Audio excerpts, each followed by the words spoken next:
teman-teman, khotbah saya kali ini tentang seseorang yang bernama Stefanus. Tapi sebelum mulai khotbah, mari kita berdoa.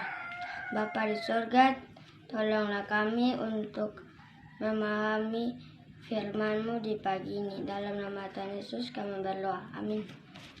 Tahukah teman-teman siapakah Stefanus itu? Stefanus adalah seorang martir. Dia dilempar dengan batu sampai mati karena memberitakan kabar baik tentang Yesus, dan pada saat itu jumlah orang percaya bertambah banyak dan makin bertambah tiap harinya. Dan Stefanus adalah salah satu yang menceritakan tentang Yesus.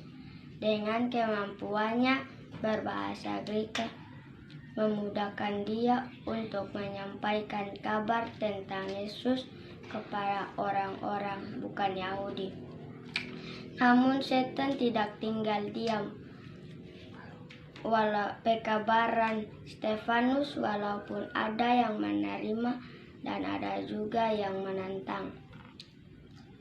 Mereka berusaha mencari kesalahan Stefanus, tapi mereka tidak menemukannya karena Allah ada padanya.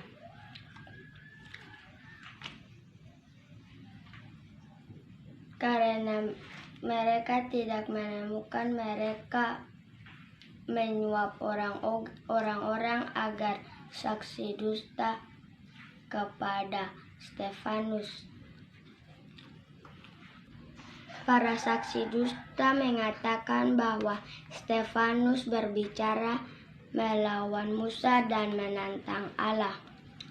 Dan mereka mendengar, lalu mereka membawa Stefanus ke luar kota dan melemparinya dengan batu.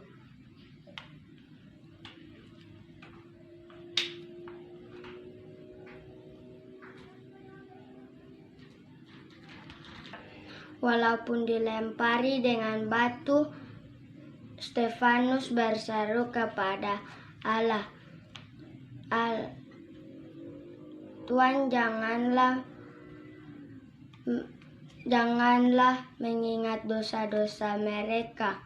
Dan setelah itu Stefanus mati. Kebencian setan benar-benar dinyatakan, namun kasih Allah tetap ada baik kepada Stefanus maupun kepada penuduhnya. Nah teman-teman, demikianlah khotbah saya. Semoga kita memiliki kesetiaan dan keberanian sama seperti Stefanus. Mari kita berdoa. Bapa di surga, terima kasih kami sudah mendengarkan firman-Mu dengan baik. Biarlah semoga kita memiliki keberanian dengan kesetiaan sama seperti Stefanus. Terima kasih Tuhan Yesus. Amin. Tuhan memberkati kita semua. Shalom.